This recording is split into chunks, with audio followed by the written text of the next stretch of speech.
Muli po, isang mapagpalang araw po sa lahat. Welcome po sa atin pong online Sunday worship. Kamusta po yung lahat? Kamusta po yung nakalipas na linggo po natin? I hope and pray po na naging productive po ito, naging fruitful at meaningful. No? And I also pray din po, no, na sa darating po na linggo na ito, maging maayos at maging productive din po nawa yung week po natin. No? Dahil kasama po natin ang Lord, no, sa araw-araw po, sa araw-araw na ginagawa po natin, sa mga ginagawa po natin sa bahay, sa atin pong pagtulog, sa atin pong pagpasok, sa atin pong pagtatrabaho, kasama po natin ang Panginoon. Kaya I pray po, no, na patuloy po na ma-experience po natin yung presence po ng Lord, yung kanyang biyaya, yung kanyang grace po na patuloy po niya na pinaparanas po sa atin. Ngayong umaga po, ang title po ng pag-uusapan po natin ay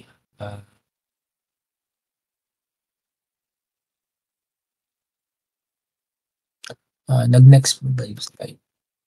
Yan. Yung title po ng pag-uusapan po natin ay The Danger of Complaining. No? The Danger of Complaining. No? Kapag sinabi pong complaining, yung pagrereklamo. No? Ano daw po ba yung danger, no? O yung panganib ng pagrereklamo, ng ugaling pagrereklamo. So today po, titignan po natin kung ano po ang sinasabi ng salita ng Diyos tungkol po sa complaining, no? Or sa pagrereklamo. Mga kapatid, may tanong po ako sa inyo. No? May nakasalumuhan na po ba tayo na isang tao who always finds something to complain about? Yung kahit na anong gawin mo, kahit na anong ganda ng sitwasyon, may makikita pa rin siyang mali at laging merong dahilan para magreklamo. Imagine po itong example po nito or yung halimbawa po na ito. May isang lalaki daw po na laging nagrereklamo sa lahat ng bagay.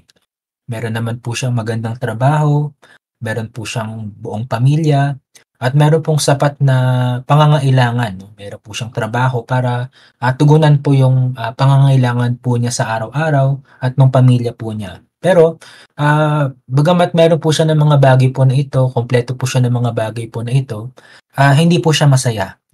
Hindi po siya masaya sa mga kung ano meron po siya o hindi po siya kontento.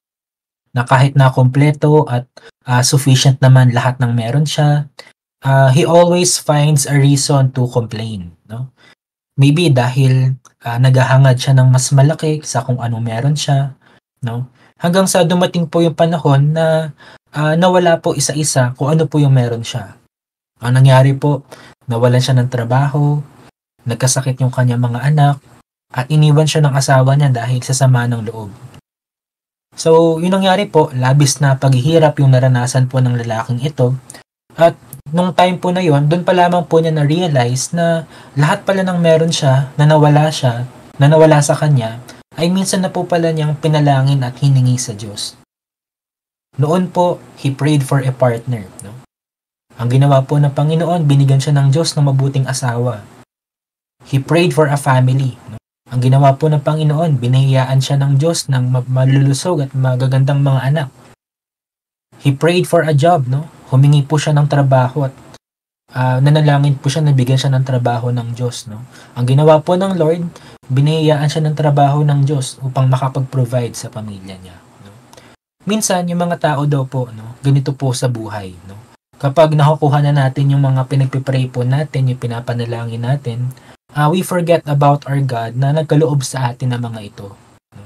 Marami po tayo natatanggap mula sa Diyos, pero imbis na magpasalamat po tayo sa kung anong meron tayo, ang lumalabas po minsan sa bibig natin ay reklamo. Nakatuon tayo sa mga bagay na wala tayo, imbis na pasalamatan po natin ng Diyos sa lahat ng meron po tayo. No? So itong halimbawa po na ito, hindi lamang po tayo yung ganito. No? Hindi lamang po yung mga tao yung ganito. Even nung dating panahon po, no? Even the Israelites, no?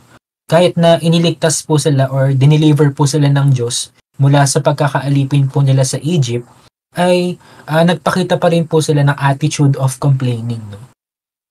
Nagpakita pa rin po sila ng attitude ng pagrereklamo sa Diyos. No?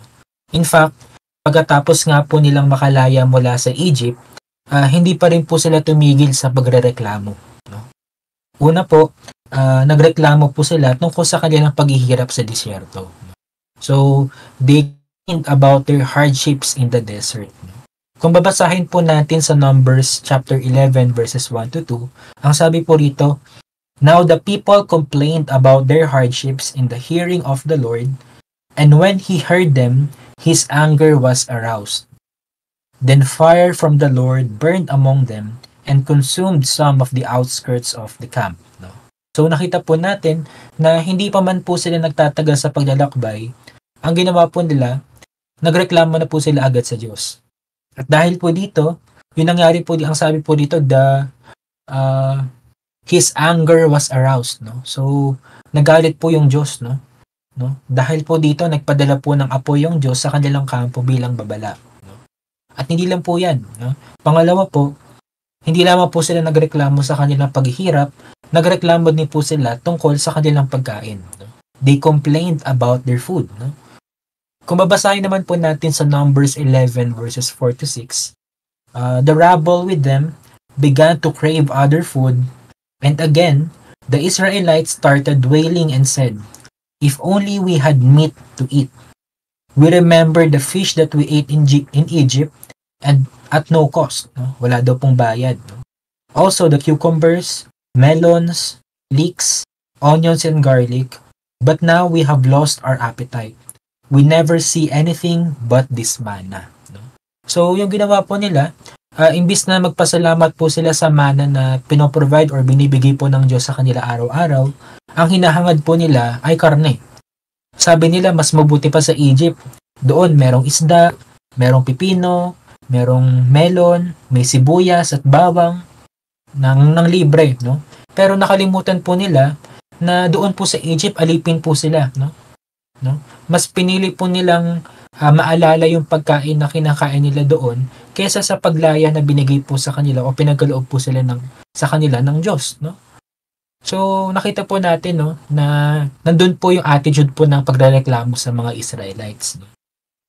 Pangatlo po, hindi lamang po sila nagreklamo tungkol sa kanilang paghihirap, sa kanilang pagkain. Ang ginawa rin po nila is ito po yung ginawa po ng Diyos. No? Ito po yung pinakita at pinaranas po ng Diyos sa kanila after po nilang magreklamo. No? So, yan po. No? Pangatlo po, ibinigay ng Diyos ang gusto nila pero meron pong matinding kapalit. Kung babasahin po natin sa Numbers 11 verses 18 to 20, tsaka po sa verses 33 to 34, ang sabi po rito, "Now the Lord will give you meat and you will eat it. You will not eat it for just 1 day, or 2 days, or 5, 10, or 20 days, but for a whole month, until it comes out of your nostrils and you loathe it. Because you have rejected the Lord who is among you, and have wailed before Him, saying, Why did we ever leave Egypt?"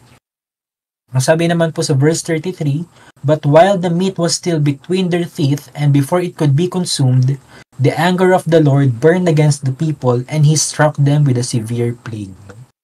No? So, yun nangyari po dito, dahil po sa patuloy po na pagrereklamo po ng mga Israelites, nagpadala po ng Diyos ng napakaraming pugo. No? Ito po yung source ng karne po nila. No? Pero bago pa man po, sabi po rito, bago pa man daw po matunaw yung kinakain po nila, ay pinurusahan po sila ng Diyos na matinding salot. No? Yung nangyari po, marami pong namatay. At yung lugar po kung saan po sila inilibing ay tinawag po na Kibrot Hatava, o ibig sabihin po ay libingan ng kasakiman. No? So imagine, libingan ng kasakiman. No? So, church, mga kapatid, yung lesson po dito ay ang pagrereklamo daw po ay hindi lang isang maliit na kasalanan. No? Ang pagrereklamo po is a sign of an ungrateful heart. No? At isang direktang pagdududa sa kabutihan po ng Diyos. Dahil po sa pagrereklamo ng Israel, marami po sa kanila ang hindi nakapasok at nakarating sa Promised Land. At isa po itong reminder sa atin ngayon na hindi dapat po mag-manifest sa buhay po natin. No? Lalo na po tayo pong mga mananampalataya na hindi po dapat na mag-manifest po sa buhay natin ang pagko-complain. Kung babasahin nga po natin sa Philippians chapter 1 verse 27, Ang sabi po rito, ito po yung reminder po ni Apostle Paul sa mga believers. Ang sabi po rito, whatever happens, conduct yourselves in a manner worthy of the gospel of Christ. Ibig sabihin po, bilang mga Kristiyano, dapat nakikita sa buhay po natin ang ebanghelyo ni Kristo. Pero papaano po kung mas mahilig tayo magreklamo kaysa magpasalamat? Anong klaseng testimony, anong klaseng patotoo po yung pinapakita po natin sa mundo, sa mga tao po sa paligid natin? So ngayong umaga po, ang pag-aaralan po natin, ang panganib po, yung danger, ang panganib ng pagrereklamo, at kung ano po yung sinasabi po nito tungkol po sa ating pananampalataya. Una-una po, aalamin po natin kung bakit delikado po yung pagrereklamo. Pangalawa po, ano ang sinasabi nito tungkol sa ating mga puso. At lastly po, higit sa lahat, ano ang dapat po nating gawin sa halip na magreklamo. So, umpisahan po natin kung bakit po dangerous, bakit daw po delikado yung pagko-complain or pagrereklamo. Why is complaining dangerous? Una-una po, it provokes God's anger. So, bakit nga daw po ba delikado yung pagrereklamo? Sa tingin po ng iba, normal lang ito. Isang paraan ng pagpapahayag ng damdamin. Maybe for others, ito po ay pag-express lang ng kanilang damdamin.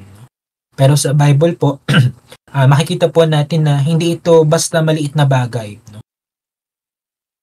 Ito po ay dangerous because ang sabi po dito, it provokes God's anger. Kung babalikan po natin sa Numbers 11 verses 1 to 2, ang sabi po rito, now the people complained about their hardships in the hearing of the Lord, and when he heard them, his anger was aroused.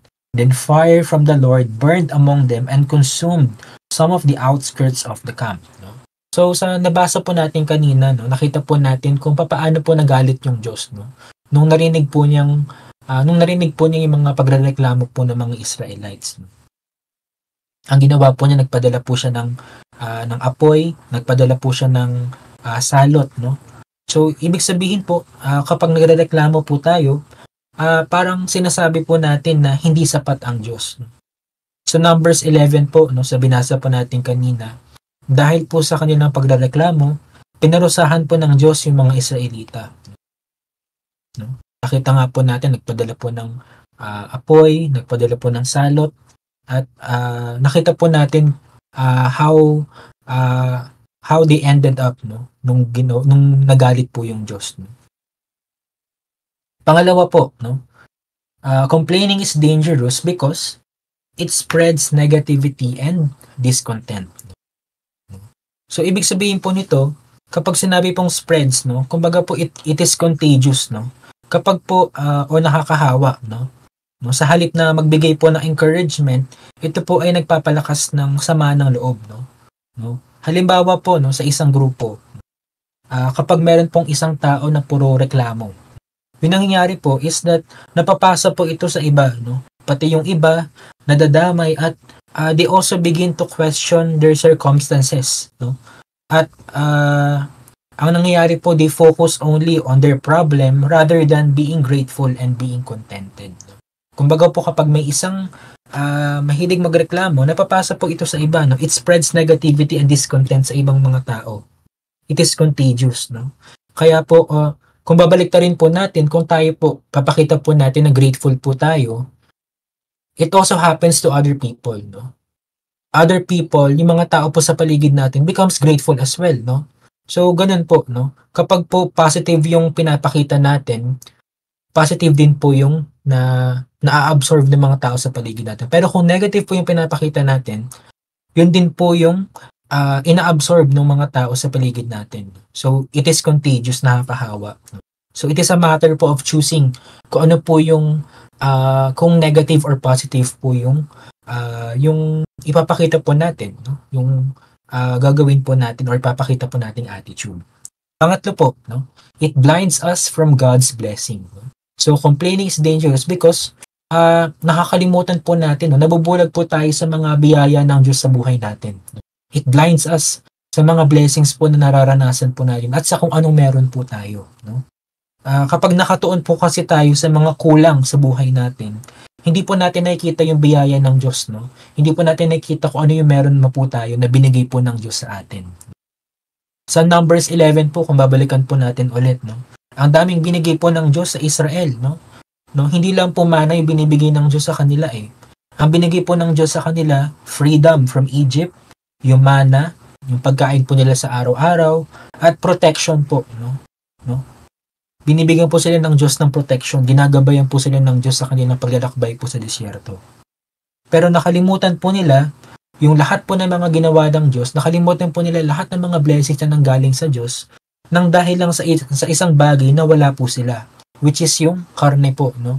Nung dahil sa hindi sila nakakatikim ng karne at puro tinapay yung kinakain nila, nakalimutan na po nila yung freedom, yung pagkain at yung protection na binibigay ng Diyos sa kanila.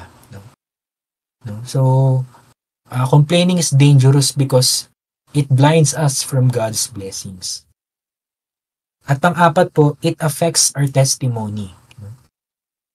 Kung babasahin po natin sa Philippians 2 verses 14 to 15, ang sabi po rito, do everything without grumbling or arguing, so that you may become blameless and pure.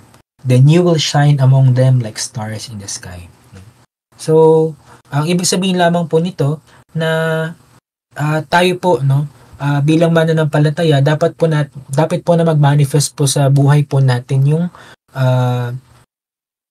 yung gratefulness, no? Kasi kung complaining po yung pinapakita natin, no? Kung pagrereklamo po yung nakikita po ng ibang tao sa atin, naapektuhan po yung testimony po natin, no? Naapektuhan po yung ibang tao, how people perceive us, no? How people perceive Jesus sa buhay po natin, no? So it affects our testimony negatively, no? Naapektuhan po yung testimony po natin negatively, no? So, sabi nga po, 'di ba? Tayo po ay tinatawag po at tayo po ay tinawag bilang maging asin at ilaw ng mundong ito, no? So, paano po natin ipapakita yung liwanag ni Kristo kung tayo po mismo ay negatibo at palareklamo, no? So, yun po, no? Nakita po natin kung bakit po dangerous, no? Kung bakit daw po dangerous yung yung complaining or pagrereklamo. So, nakita po natin how negative it is na nakakaapekto po hindi lamang po sa ating mga sarili pero sa ating pong buhay pananampalataya, no? At sa ating pong relationship sa Diyos, no? Kaya ngayon po, bilang sa ating pangalawang point po, ngayon naman po dahil sa alam na po natin kung ano po yung dangers of complaining, ang titignan naman po natin kung ano pong pinapakita po nito sa ating mga puso. Ano daw po ba pinapakita ng pagrereklamo sa condition po ng puso natin, no? So, una-una po sa lahat, kapag tayo daw po ay nagrereklamo, complaining questions the very character of the God who is good to you. Ulitin ko po, complaining questions the very character of the God who is good to you. So, basahin po natin sa Numbers 11 verse 10. Ang sabi po rito, Moses heard the people of every family wailing at the entrance to their tents. The Lord became exceedingly angry and Moses was troubled. No? So nakita po natin dito, no? Ito pa rin po yung during the time na nagrereklamo po yung mga Israelites, no? Dahil sa si Moses po yung naglilid po sa kanila, ang sabi po rito na naririnig po ni Moses na bawat pamilya daw po ay sa harapan ng kanilang mga tents ay sila po ay nagrereklamo, no?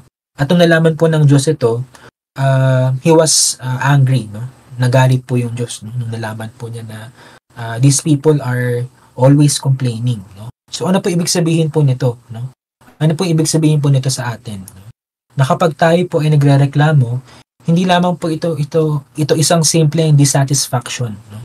Hindi lamang po ito simpleng pag-express ng hindi tayo masaya. Sapagkat kapag tayo po ay nagrereklamo, no, ito po ay isang pagdududa sa kabutihan po ng Diyos sa buhay natin. Na parang sinasabi natin, Lord, hindi ka sapat. Hindi ka mabuti sa akin. Kung talagang mabuti ka, bakit ganito yung sitwasyon ko? No? So parang ganun po yung pinapakita po natin kapag we are complaining, no? We are complaining about our situation, no? And that leads us how the Israelites question God, no? Sa Numbers 11 po, hindi lamang po isang simpleng reklamo ang ginawa po ng Israel. They doubted God's character, no? Hindi lamang po sila nagreklamo dahil sa tinapay lang binibigay ng Lord sa kanila, pero karne yung gusto nila. Hindi lamang po sila nagreklamo dahil sa napapagod na sila o dahil sa sitwasyon nila na sana nasa Egypt na lang sila kumakain ng masasarap na pagkain at kinalimutan na nila yung ginawang pagligtas ng Diyos sa kanila ng pag-deliver ng Diyos sa kanila mula sa pagkakaalipin nila sa Egypt. Ang ginawa po nila, they also doubted God's character. Hindi lamang po sila nagreklamo about their situation, but they doubted God's character, no? They doubted, unang-una po, they doubted His provision, no? Kahit na araw-araw po silang binibigyan ng mana ng Lord, nagrereklamo pa rin sila at naghahanap sila ng dati nilang pagkain sa Egypt. At hindi lang po yun, they also doubted His wisdom. Parang sinasabi nila na, Lord, mas magaling pa kaming magdesisyon kesa sa iyo. At hindi lang po yun, they not only doubted His provision, His wisdom, but they also doubted His love. They acted as if God had abandoned them. At ano po yung nangyari? God was angered. Nagalit po yung Diyos, no? Dahil sa kanilang reklamo, hindi lamang po sila pinagalitan, ang ginawa po ng Diyos ay pinarusahan po sila. At hindi lang po yun, no? God gave them what they asked for, but meron pong consequences, no? Binigyan sila ng Diyos ng karne o ng quail, pero dahil sa kanilang kasakiman, marami po yung sa kanila yung namatay, no? Dahil po sa plague or sa salo. Yun nga po yung sa nabasa po natin kanina sa Numbers 11 verse 33 to 34. No? So ano po yung sinasabi po nito sa atin, no? Na ano po yung nadudulot ng pagrereklamo, no? Pagrereklamo po sa Diyos. No? So, ang dapat po natin gawin, instead of doubting God, ang gawin po natin is to trust in His goodness. No? Kung babasahin nga po natin sa Psalm 34 verse 8, ang sabi po rito, taste and see that the Lord is good. Blessed is the one who takes refuge in Him. So, instead of doubting God, we must trust in His goodness. Kahit na hindi po natin naiintindihan sa ngayon yung nangyayari sa buhay natin, we must remember that God knows what He is doing. Alam po ng Diyos yung ginagawa po niya. Maybe sa ngayon po, ito po yung pinaparanas ng Lord sa iyo. Maybe inaalaw po ng Lord na dumaan muna po tayo sa process ng mga problems, ng mga inaalaw po ng Lord na maka-experience po tayo ng mga trials. Pero ang maganda po doon, no? Meron pong plano ahead yung Lord para po sa atin. Meron po siyang pinaplano for our future na hindi pa lamang po natin nakikita. Pero kailangan po natin muna pagdaanin itong mga bagay po na ito bago po natin bago po natin maranasan po ano po yung mabuting plano po ng Lord para po sa atin. At alam po ng Lord yung ginagawa po niya. He knows what He is doing. At hindi lang po yun, God's plan is always better than ours. No? Kahit na sa tingin po natin, mas better po yung idea natin, mas better po yung naisip natin, pero tandaan po natin na yung plano po ng Lord is always better than ours. No? Is always better sa ating pong mga kakayahan. No? And lastly, no, ang Diyos po, no, He remains faithful to us. No? He remains faithful to us kahit na feeling po natin pinapabayaan tayo ng Lord, pero sa katunayan po, no, tayo lang po yung nakakaramdam po nun. No? Because God remains faithful to us kahit na hindi po natin nauunawaan, no? Yung even na sa matinding sitwasyon po tayo, God remains faithful at hindi po niya tayo pinapabayaan. So, kailangan po magtiwala po tayo, no? Instead of doubting God, instead of complaining about our situation, we must trust God in His goodness, no? Instead of doubting God, we must trust Him. Kahit na hindi po natin nauunawaan ngayon, pero soon, no? Soon mauunawaan po natin kung ano po yung dahilan ng Diyos kung bakit po niya pinaparanas sa atin, kung ano po yung kung nasaan man pong season tayo ngayon. So yun po, no? Yun po yung point 1, no? Complaining questions the very character of God who is good to you. No? And instead of complaining, ang gawin po natin, instead of doubting God, instead of complaining to Him, we must trust in His goodness. No? We must trust in His goodness because siya po, hindi po siya nagbabago. So, yung point number 2 po natin, no, kapag tayo po ay nagrereklamo, hindi lamang po natin kino-question yung character po ng Diyos, ang ginagawa rin po natin is that pinagdududahan po natin ang kabutihan ng Diyos. No? Pero may malalim na pang-ugat ang pagrereklamo. Ito po ay tanda ng pusong nakalimot na magpasalamat. When we complain, no, ang nangyayari po is that complaining is proof of a heart that has forgotten to be thankful.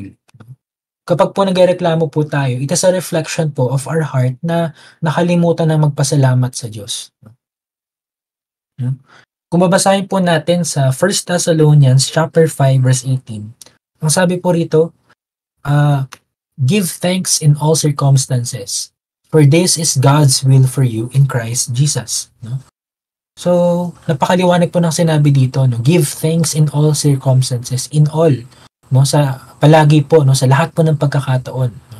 For this is God's will for you in Christ Jesus. No? So, napakaliwanag po ng message po na ito, no? Na dapat po tayo magpasalamat, no? In all circumstances, no? Pero, bakit po kaya nagrereklamo yung mga tao? Why do people complain? No? Yung pagrereklamo po ay hindi lamang po ito basta pag-express ng frustration. Ito po ay isang, let's say, sintomas po ng isang pusong nakalimot na sa ginawa ng Diyos sa kanila, sa buhay nila. No? Ang isang tao daw po na lagi nagrereklamo ay hindi nakikita yung mga pagpapala ng Diyos sa kanyang paligid. Ang isang tao naman daw po na puno ng pasasalamat, kahit na mahirap daw po yung sitwasyon, ay may pananampalataya siya na merong ginagawa ang Diyos, na may ginagawang pagkilos daw po ang Diyos. Kagaya po ulit ng mga Israelita, no?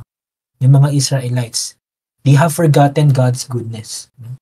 Kung mabalikan po natin ulit sa Numbers 11, no? Sa chapter 11, nawala po sa isip ng Israelita, ng mga Israelita, kung paano sila iniligtas ng Diyos. No? Nakalimutan nilang pinilaya sila mula sa pagkakaalipin sa Egypt. Nakalimutan nilang pinapakain sila ng Diyos araw-araw ng mana mula sa langit. Nakalimutan nilang pinapangunahan at sinasamahan sila ng Diyos sa araw at sa gabi. Kaya po sila po ay ligtas. No? Kaya sila po ay nananatiling ligtas. No? So, anong nangyari po? They forgot God's goodness. No? At kapag tayo po nakakalimot po tayo sa kabutihan ng Diyos, mas madali po sa atin ang magreklamo. Kapag hindi po natin aiisip or naaalala kung ano po yung ginawa ng Diyos sa buhay natin. Sa mga pagpapala po ng Diyos na meron po tayo.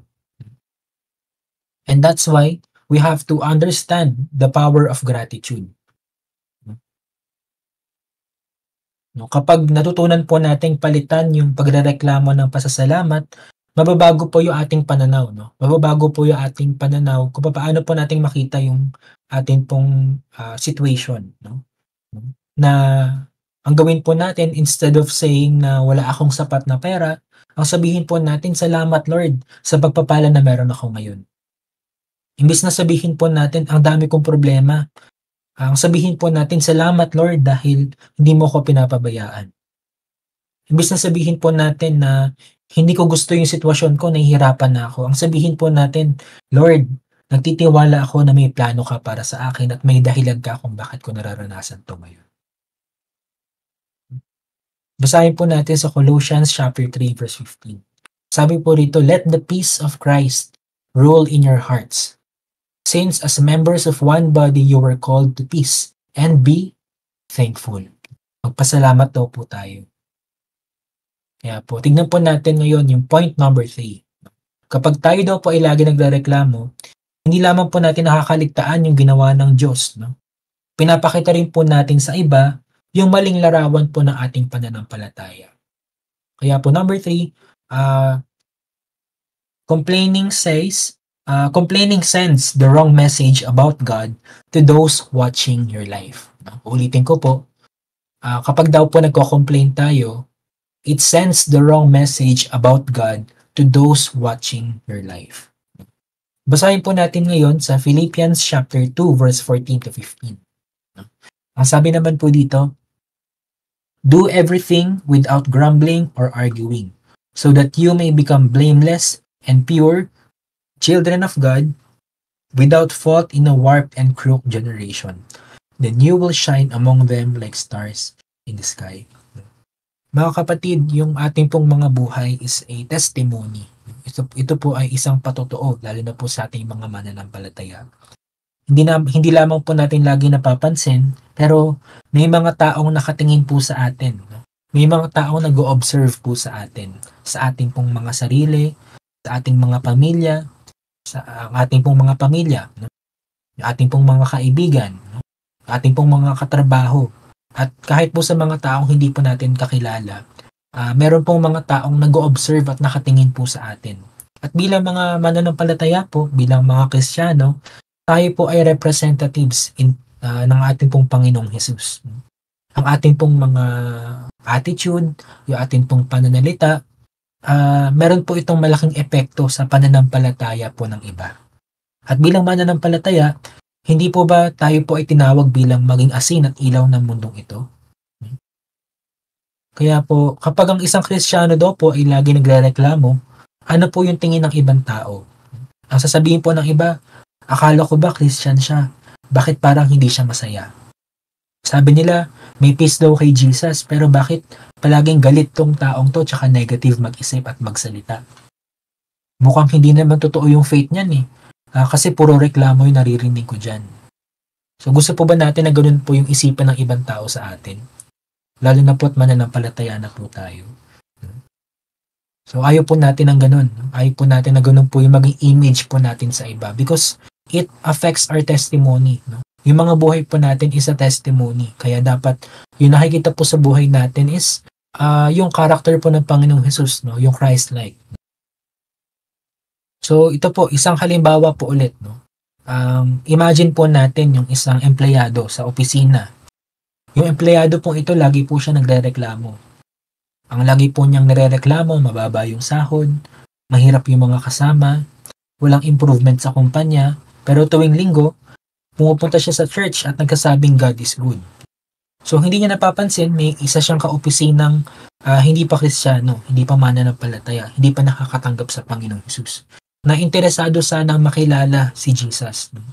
Pero dahil po sa kanyang pinapakitang attitude, no, ang taong ito, yung tao po ito ay nag-isip, no, napaisip po siya. No? Kung ganyan ang pagiging Kristiyano, baka hindi ko na lang pala subukan. No? So ayaw po natin na ganun po yung mangyari. No? At yung lesson po nito, minsan, yung pagrereklamo po ay nagiging dahilan para yung ibang tao po ay hindi lumapit sa Diyos. No? Para hindi po subukan ng iba na kilalanin din ng Panginoong Hesus dahil nakikita nila na nagmamanifest ito sa buhay po natin. So, ganun din po, no? Ganun din po yung nangyari po sa mga Israelites during that time. The Israelites' complaints affected others. No? Naapektuhan po yung iba dahil po sa pagrereklamo po ng isang maliit na grupo hanggang sa nadamay-damay na po yung lahat. Muli po kung mabalikan po natin sa Numbers 11, hindi lang po isang tao po yung nagreklamo. Yung buong bayan po ng Israel ay nadala. No? Nagsimula po ito sa iilan, nagsimula po ito sa maliit na grupo, sa isang tao, pero dahil po sa kanilang reklamo, nahawa po yung iba, nahawa po yung lahat ng mga kasama po nila. At kahit po si Moses na nag-lead po sa kanila, ay naapektuhan po ng mga negativity ng mga tao pong nasa paligid niya. No? Kung mabasahin nga po natin sa Numbers 11, verse 10 to 15, ang sabi po rito, pasensya na po kung medyo maliit po yung text, basahin na lang po natin. Sabi po rito, Moses heard the people of every family wailing at the entrance to their tents. The Lord became exceedingly angry, and Moses was troubled.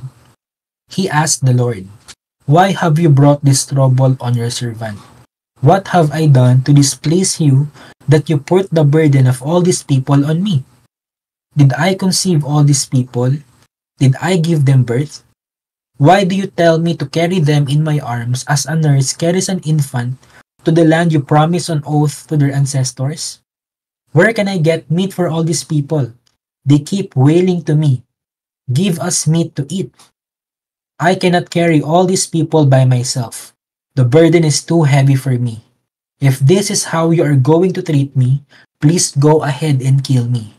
If I have found favor in your eyes, and do not let me face my own ruin. So nakita po natin, no, even si Moses po ay naapektuhan. No?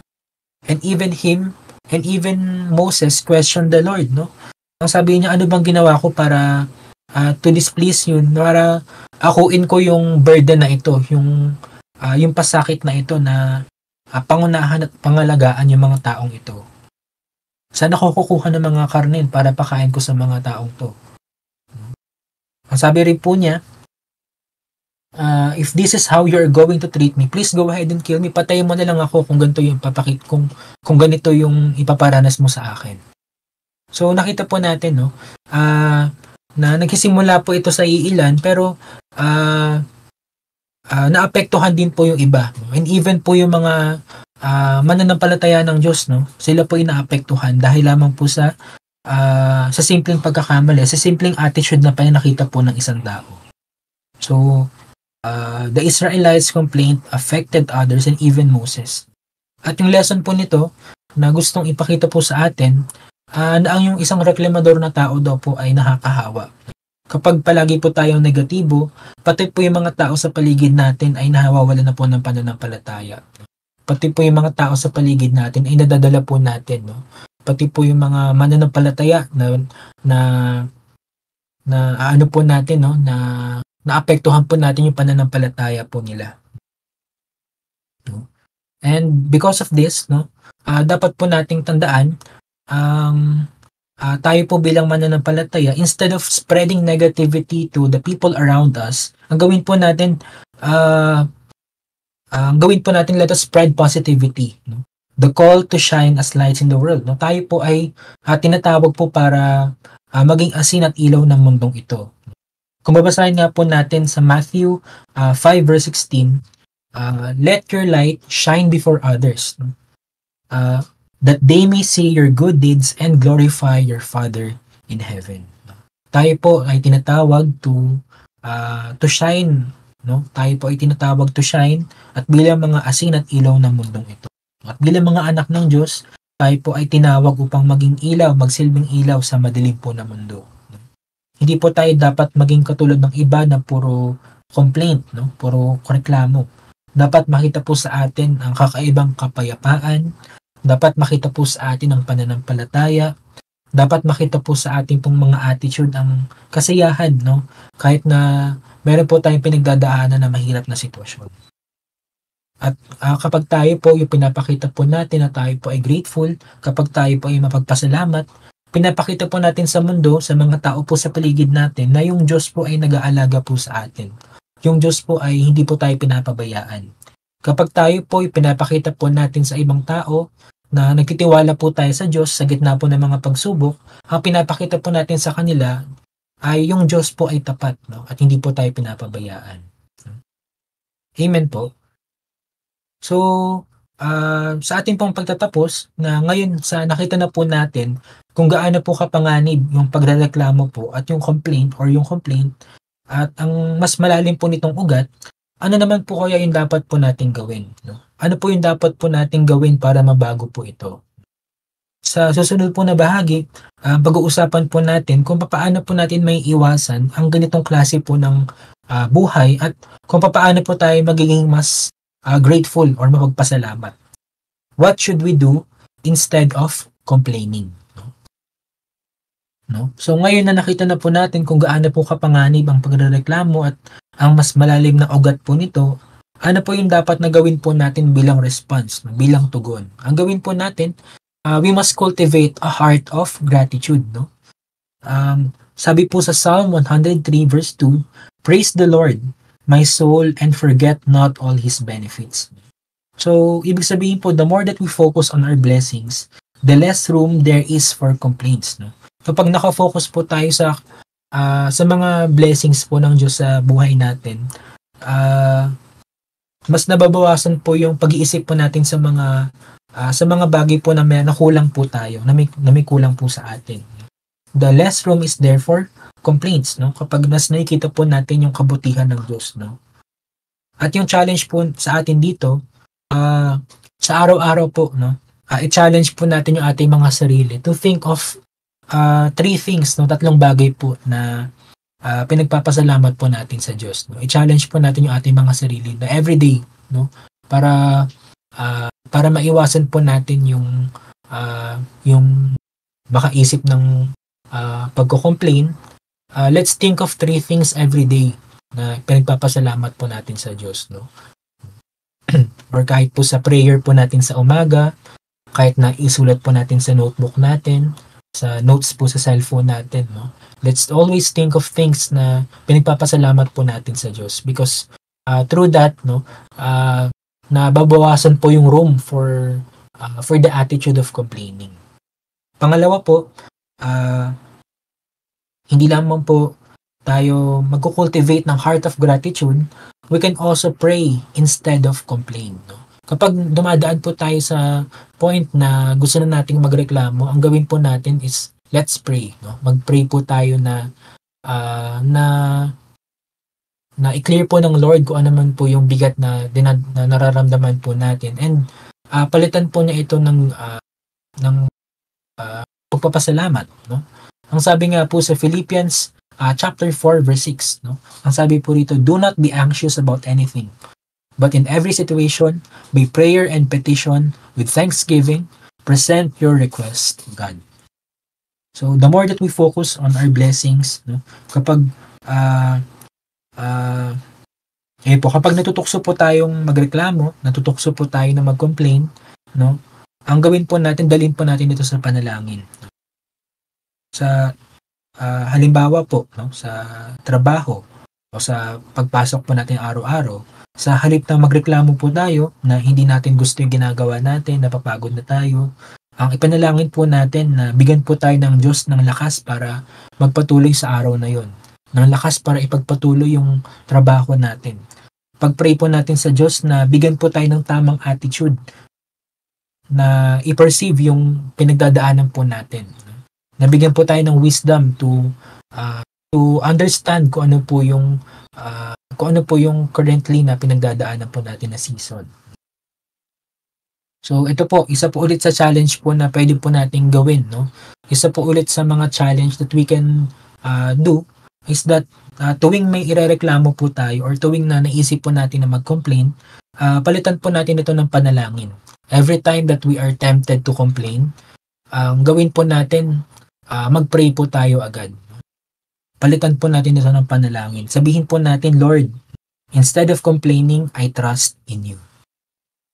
Pangatlo po, speak life, not negativity.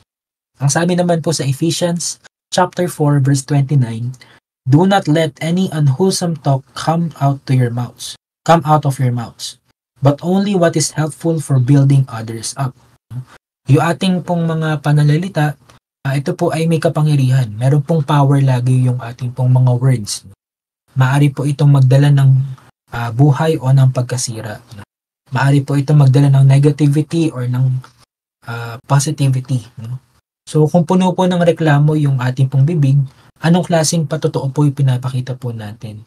Kaya ang sabi po rito, no, ang gawin po natin, but only what is helpful for building others up. No?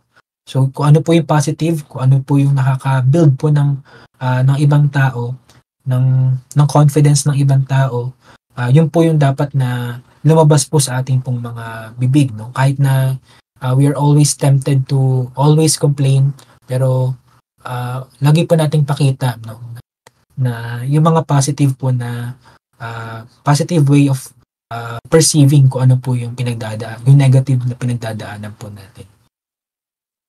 At yung challenge po dito, yung challenge po nito para sa atin, ang gawin po natin, bawat linggo, no, subukan po natin magsabi ng 3 encouraging words sa ibang tao.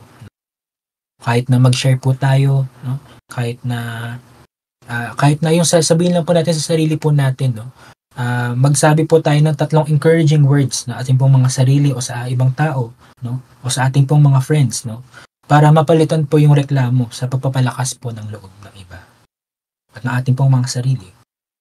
Kaya po, ayan, speak life, not negativity. At pang-apat po, lastly, is to trust in God's plan. Ang sabi naman po sa Romans 8 verse 28, "And we know that in all things, God works for the good of those who love Him." Minsan kaya po tayo nagrereklamo ay dahil hindi po natin naintindihan yung plano po ng Diyos.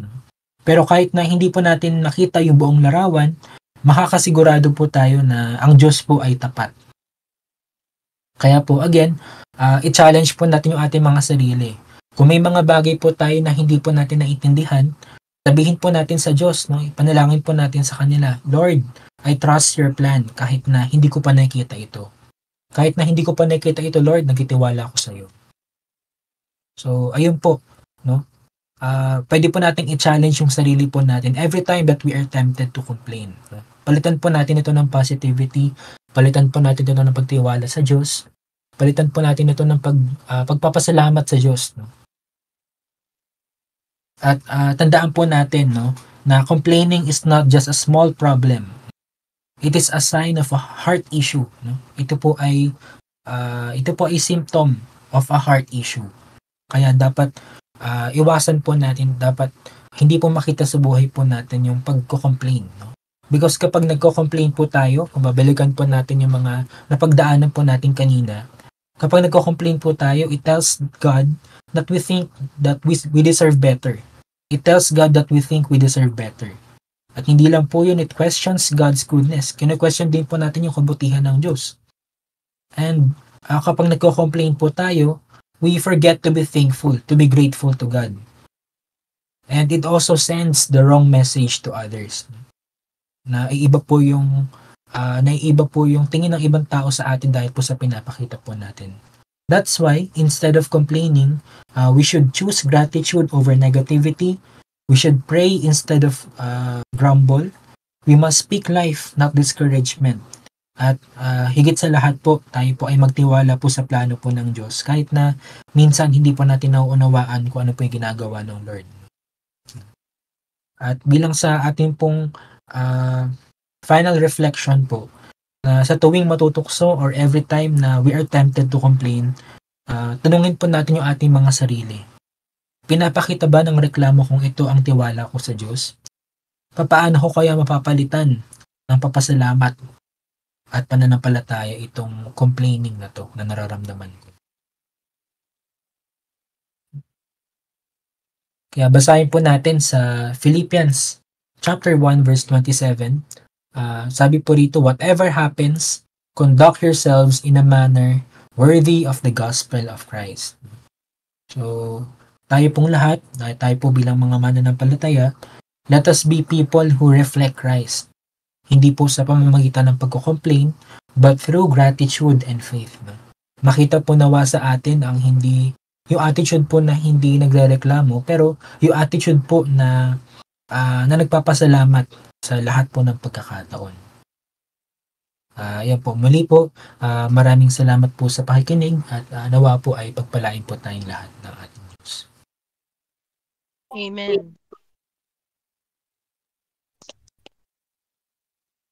Amen.